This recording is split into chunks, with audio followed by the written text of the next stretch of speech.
Hi and welcome. Today we are going to do a little fishy video. Now the purpose of this one is to really upset my snow white male bristlenose, because the eggs in his cave have hatched. They're a mixture of a short fin bristlenose and a long fin bristlenose, so I'm quite keen to try and keep these ones alive because yeah, the long fin ones are really cool. They're quite expensive as well, and I've been trying to breed these for ages, waiting for this female to get big enough, and the days happen. So what happens is the male hangs outside his little cave, and then the female, when she has eggs, goes inside. He basically traps her and says, "Oh no, you're not coming out," and he forces her to lay the eggs in the back. He does his whizzy on them, and he kicks her out, and then he basically will fan them for about 10 days, roughly anywhere between 8 to 10 days. The eggs will hatch, they stick themselves to the top of the cave, and they feed on their yolk sacs until they come free swimming. And we're at the stage now where we can basically harvest them out. Now I could leave them in the tank, but the issue you've got here is they will get out competed by all the food that's going on inside the tank. So I've got one other tank which I put the babies in, which has got loads of fish poo, mold, bacteria, wood. There's some shrimps in there and some baby plecos. So when the food goes in there, they've got a very good chance to having them actually getting some food and surviving. And I change the water in a lot more often than I do the other tanks. So what we're going to do today, I'm going to show you how I'm going to get the eggs out. Alright, so let's turn around. So first of all, this is the tank that they're going to be going in. It's not pretty at all. I think I've said this before about breeding plecos, but it's not pretty at all. Look, so there is one of the little babies. This one's a lemon, which is like a yellow form, and excuse the bad camera here, but on these bits of wood is what we call biofilm. All the good bits of bacteria that's these fish, when they first hatch, are going to latch themselves onto and eat away on it. And I plop in bits of vegetables, bits of fish food, veggies. They like eating courgettes, and in here is a whole massive entire colony of shrimp. And I've got this crazy big sponge filter right in the middle. God, I can see if I can get a good a better angle of it. This thing bubbling, and get this out of the way.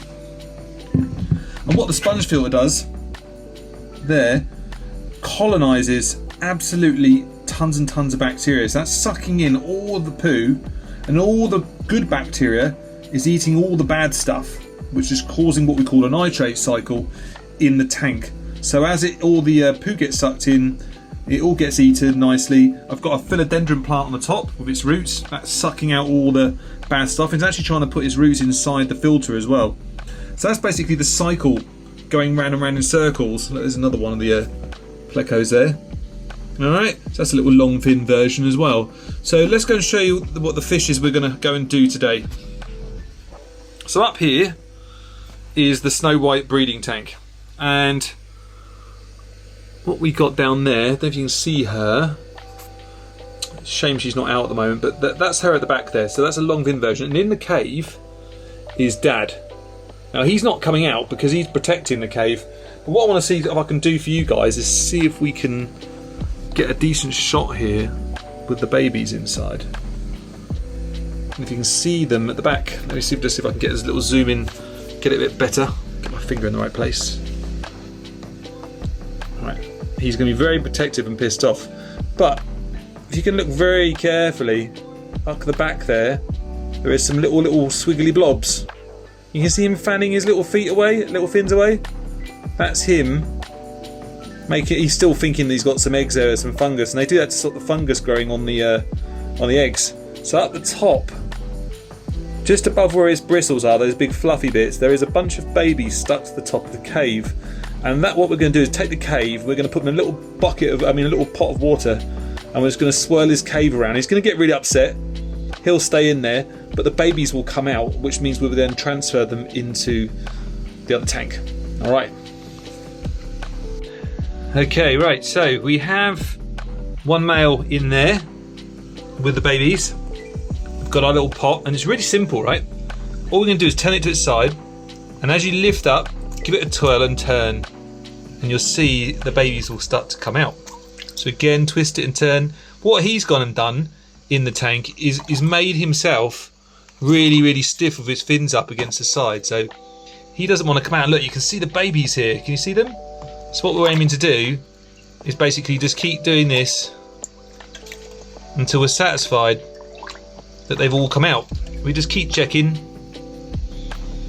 Yep, still some more in there. Still some more in there, I reckon. I mean, it's not going to do that fish any harm, it's just going to piss him off, really. But what I'll do in a second, I'm going to have to put the phone down because I'm going to check with my little torch to see if I think they're all out. Spare me a second.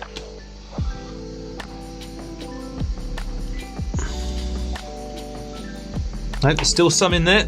So what I'm going to do this time, I'm going to give it a bit more of a wiggly woggly.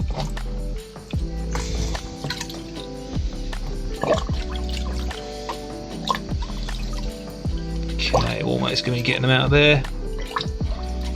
I mean, I've seen on some videos they literally put their hand over the end and just shake it vigorously, you know, but I'd rather not do that. Why it's really good always to make sure you try and get all the babies out is because if there's one in there, he basically won't eat hardly, and he'll just starve him, not starve himself, but they can get really, really thin by just not feeding because they're trying to protect the young. Right, I'm going to go off camera a sec and I'm going to check the cave. Alright, so I'm really satisfied now that I've got them all. I'm just going to go ahead and pop the cave back in to his back in his tank. Alright, so how many have we got in here? I'm not really going to bother trying to count them all, but you can see there's a lot, right? Here they are, look, the little guys. Little babies. Not bad at all. Now if we can get a lot of these to survive, you know, generally it's really hard to get them all to survive, but I'll definitely do my best and get them in focus. There they are, look. So they've still got quite a bit of the egg sac still left on them at the moment. So they've probably got another 4 days, I reckon, before that egg sac disappears. So they'll be totally fine in this tank what we're about to put them in, because there's just no predators in there. You know, so they're just going to stick themselves to the side of the tank. When they finally eat those egg yolks, they're going to go and then stick themselves to some wood, start rasping on that wood and all that biofilm all over it, and then gradually they will learn from the other fishes what it is to do to actually start eating all the other food. They're just going to copy the other plecos, basically. So there you go. That's how you harvest bristlenose plecos. I'm going to now put them in their new house. And yeah, thanks very much. So there you go. As you can see, look, there are little eggs here. They're all in their new house. Some of them are stuck on the tank here. Like I said, they're just going to stick here now for probably like another 4 days or so while we're just waiting for this egg sac to disappear, and then they're going to start munching at all the biofilm and all on this stuff, and it's all over the glass, it's everywhere. I don't clean this tank on purpose, really.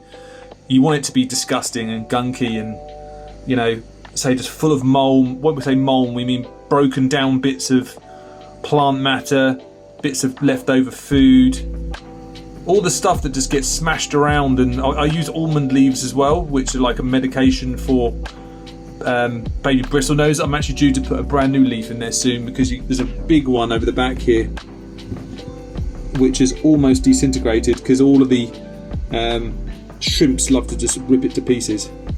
What I'm going to do, I'm going to clean this tank up pretty shortly and just give it a big water change and water up the top, and you'll be able to see it a lot better. Anyway, so I'll keep you up to date on how these little guys keep growing, and yeah, thanks for watching.